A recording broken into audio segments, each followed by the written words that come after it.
Gabby, considering the injuries that they have, as much as it can be, are they back to what could be perceived as their best? They were very good against Arsenal, but Arsenal didn't help themselves, did they? I mean, if Jota's scoring a header against your two centre-halves there, I mean, them two centre-halves deserve to be benched next game.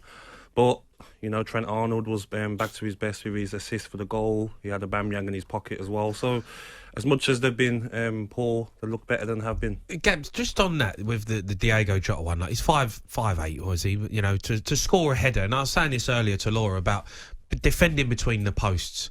How bad are modern day centre halves at defending between the posts? They're always outside. You know, Sanchez does it.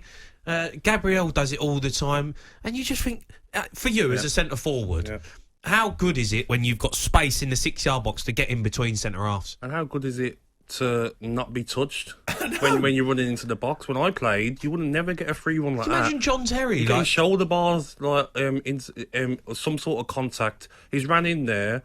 And a free header. Shocking defending. And what was even funnier was the centre half and the right back collided, and I think Chambers ended up on the floor, and he just calamitous, isn't it, defending? It's a great ball by Trent, though. Yeah. Trent as well. Let's do that then, because looking great. This decision by Gareth Southgate to drop him from the England squad ahead of the Euros.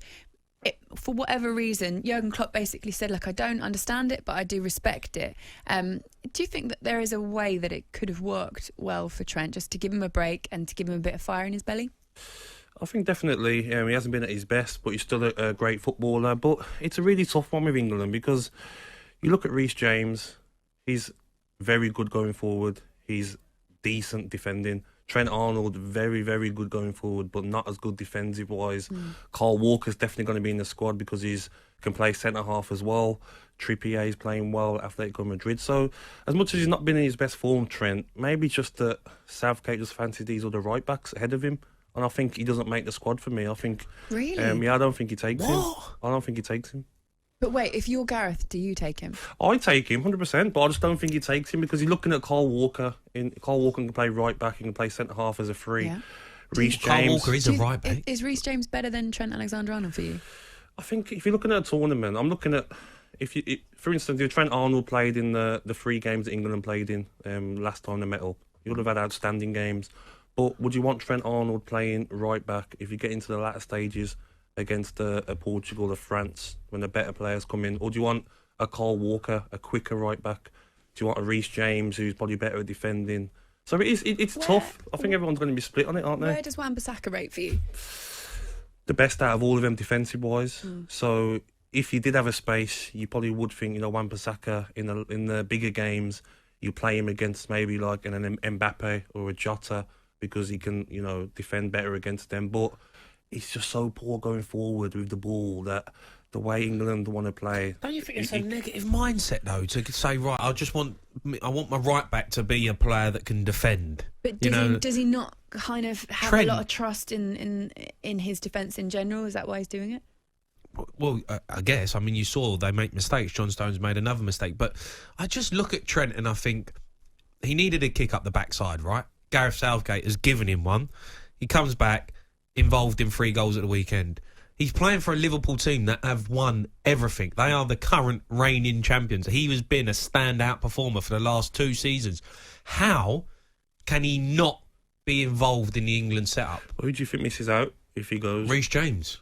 Yeah. I mean, Kyle Walker plays week in, week out. But to be fair, Trippier's obviously having a great season. I think what you should go down to is that I'll take Kyle Walker, is definitely there.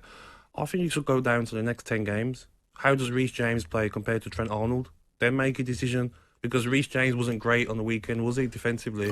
So Trent should be thinking, if I play well these 10 games, then I should get my place back. I think Rhys James. Sorry, Laura. I think Rhys James has still got loads to learn. You know, Trent has been playing at the top level now for Liverpool in Champions League matches, in international football matches. He's done it. He has won everything. So you can't tell me Rhys James is a better fit for a big, European tournament. It's hard, isn't it? Because I do like Rhys James, and I feel like going forward, Rhys James has got the delivery. He's a better defender than Trent Arnold. So if you're looking at all round for a tournament, I don't know. I just think It's hard not to take Rhys James. It was something you just said there as well, Jamie. At the young age that Trent is at, and he's already won a lot, you know, and he's done it on the world stage, really, in Champions League, and to win the Premier League as well. Do you want players in your team that know how to win and have that kind of mentality in tournament football, Gabs? Yeah, 100%. That's why some players that you don't think deserve to make the squad are probably going to make the squad. The Eric Dyers. They played in big tournaments. They probably will make the squad. Don't take anyone from Spurs. Well, that's why you looked at the last squad, and maybe people are thinking, "Well, he doesn't deserve to be in it. He doesn't deserve to be in it." But some of them players are going to go. Gareth Southgate's not going to just take a whole squad that haven't got any tournament experience. So you're looking at the Dyers, and maybe we'll take them. The Trent So I think Arnold. Lingard as well. Yeah, Lingard will 100% go because he's got experience, you know, and Trippier. He played at the World Cup a number of games at right back, so I think that's why we look at him and take him as well. He did. When we had Gareth on this show as well, he mentioned Kieran Trippier. So this was a while back, obviously before this break and everything. Yeah. And he mentioned him about the fact that he's been watching him, and the question was about, you know, how much time do you have to dedicate to all these different leagues and these different players? And he was one of the players that he actually mentioned, which immediately said to me, well, he's obviously going if he's in your thought process that far up in your thought process. Do you think Jack Grealish goes? I think he has to go. I think If he is he getting over this injury? yeah. I think if he gets playing again, you know, everyone knows what he can do. Southgate was happy with him when he made his England debut, the games he played in, and I think the whole He's country. not convinced. I think he is, you know, because I think even the whole country, his performance against Belgium. I mean, some of the things he was doing was like you're just playing with your friends. He was getting the ball in midfield, flicking it over people's heads. Wasn't phased by the occasion. So I think he is, you know, I think he is more from the games that he played, happy with him. So I think if he's fit, he goes. talkSPORT Breakfast with Laura Woods. Monday to Wednesday mornings 6 till 10. On AM, on DAB, via the talkSPORT app and on your smart speaker. talkSPORT.